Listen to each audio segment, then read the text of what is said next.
ආයිබුවන් මේ වීඩියෝ එකෙන් සාකච්ඡා කරන්නේ 9 වසර VGA ප්‍රකාශන පාඩමේ තියෙන ගණිත ගැටලු කීපයක්. දැන් මම මේ වීඩියෝ එකෙන් තියරි ගොඩක් සාකච්ඡා කරන්න යන්නේ නැහැ. මොකද ඔයාලා ඉගෙන ගන්න ඉස්කෝලේදී හරි පන්තියේදී හරි තියරි ඔයාලට ඉගෙන ගන්න හම්බෙලා ඇති. මෙතනදී කරන්නේ තියෙන ගණන් සාකච්ඡා කරලා ඔයාලට කියලා දෙන එක විතරයි. හරිද?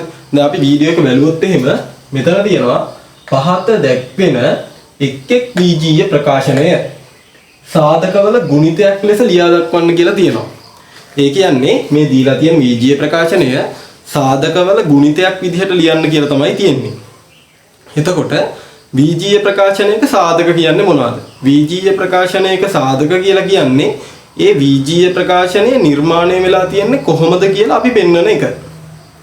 VGA ප්‍රකාශනයක් නිර්මාණය වෙලා තියෙන ආකාරය තමයි VGA ප්‍රකාශනයක සාධක කියලා කියන්නේ. පළවෙනි ගාන විදියට මම දීලා තියෙනවා 8x එකතු කිරීම 12y. එහෙම නැත්නම් 8x ධන 12y. මෙන්න මේ වගේ මේකට අපි කියනවා මේ පද දෙකයිනේ තියෙන්නේ. පද දෙකක් තියෙන VGA ප්‍රකාශනයකට අපි කියනවා ද්විපද VGA ප්‍රකාශනයක් කියලා. ද්විපද කියන්නේ පද දෙකක VGA ප්‍රකාශනයකට අපි ද්විපද VGA ප්‍රකාශනයක් කියලා කියනවා. එතකොට දැන් මේක පද දෙකයිනේ තියෙන්නේ. එතකොට මේ වගේ VGA ප්‍රකාශනයක් හම්බෙච්චාම මුලින්ම බලන්න ඕන මෙන්න මේ පද දෙකටම පොදු වෙන මොකක් හරි දෙයක් තියෙනවද කියලා. ඒ කියන්නේ මෙන්න මේ පද දෙකට පොදු වෙන VGA පදයක්. එහෙම නැත්නම් ඉලක්කම තියෙනවද කියලා තමයි අපි මුලින්ම බලන්නේ. හරිද? 8x ධන 12y කියන ද්විපද VGA ප්‍රකාශනයේ මෙන්න මේ 8x සහ 12y කියන පද දෙකම ඉතුරු නැතුව බෙදන්න පුළුවන්. ඉතුරු නැතුව බෙදන්න පුළුවන් විශාලම සංඛ්‍යාව මොකක්ද කියලා අපි මුලින්ම හොයාගන්න ඕන. දැන් බලන්න 8x 8x සහ 12y ඉතුරු නැතුව බෙදන්න පුළුවන් විශාලම සංඛ්‍යාව මොකක්ද? 8 අපිට බෙදන්න පුළුවන් 4න්. එතකොට ඉතුරු නෑ. 12ත් බෙදන්න පුළුවන් අපිට 4න්. එතකොට ඉතුරු නෑ. එතකොට මෙන්න මේ පද දෙකටම පොදු වෙන විශාලම සංඛ්‍යාව තමයි 4. අපි ඒක මෙන්න මේ පැත්තෙන් ලියා ගන්නවා. 4. ඊට පස්සේ මෙන්න මේ විදියට පොඩි වරහනක් දා ගන්නවා. දැන් බලන්න 8x 4න් බෙදුවොත් එහෙනම් මොකද අපිට එන්නේ? අපිට එන්නේ 2x. මේ එකතු කිරීම මෙහෙම්මම දානවා.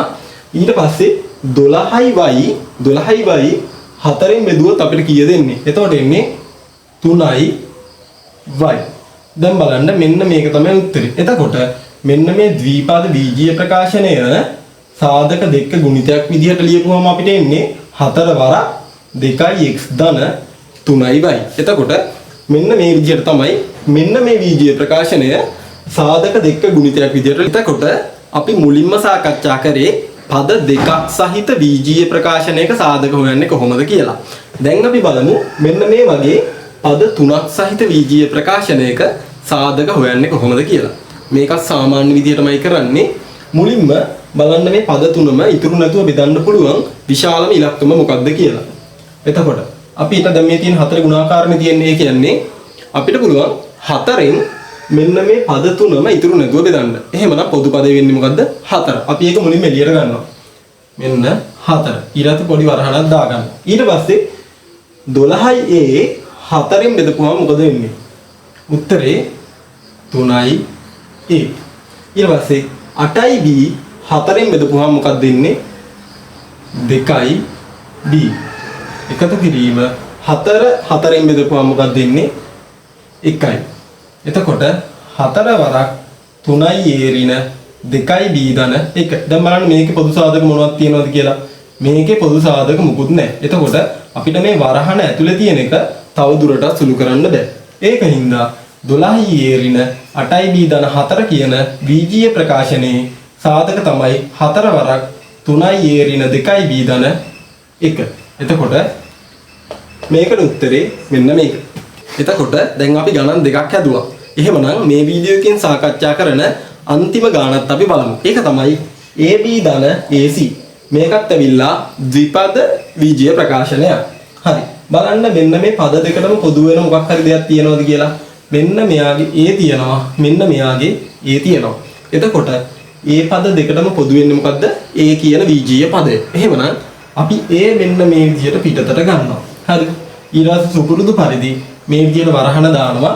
එතකොට AB කියන එක මෙහෙමනේ. AB බෙදනවා පිටතට ගත්තේ මොකද්ද A එකෙන්. එතකොට මේකට මේක කැපිලා ගිහලා මොකද්ද ඉතුරු වෙන්නේ? B ඉතුරු වෙන්නේ. මේ එකතු කිරීමේ ලකුණ මෙහෙම්මම දානවා. ඊට පස්සේ AC කියන පදය A ගෙන් බෙදමු. ඒත් මෙහෙමයි AC බෙදීම A. මෙයාට මෙයා කැපිලා යනවා ඉතුරු වෙන්නේ C විතරයි. එතකොට උත්තරේ තමයි A වරක් B ධන C. එතකොට මෙන්න මේ VGA ප්‍රකාශනයේ උත්තරේ තමයි A වරක් B ධන C. එහෙමනම් VGA ප්‍රකාශන සම්බන්ධ මේවා ඇවිල්ලා සරලම ගණන්. මේ පාඩම ආරම්භයේදී දෙන සරලම ගණන් තමයි මේවා. එතකොට ඔන්න ඔය විදිහට තමයි ඔය වගේ සරල VGA පදයක් ආවොත් එහෙම සාධක වලට වෙන් කරන්නේ. අපි එහෙනම් ඊළඟ පාඩමින් මීට වඩා සංකීර්ණ ගැටලු ටික සාකච්ඡා කරමු. දැනට ආයිබෝවන්.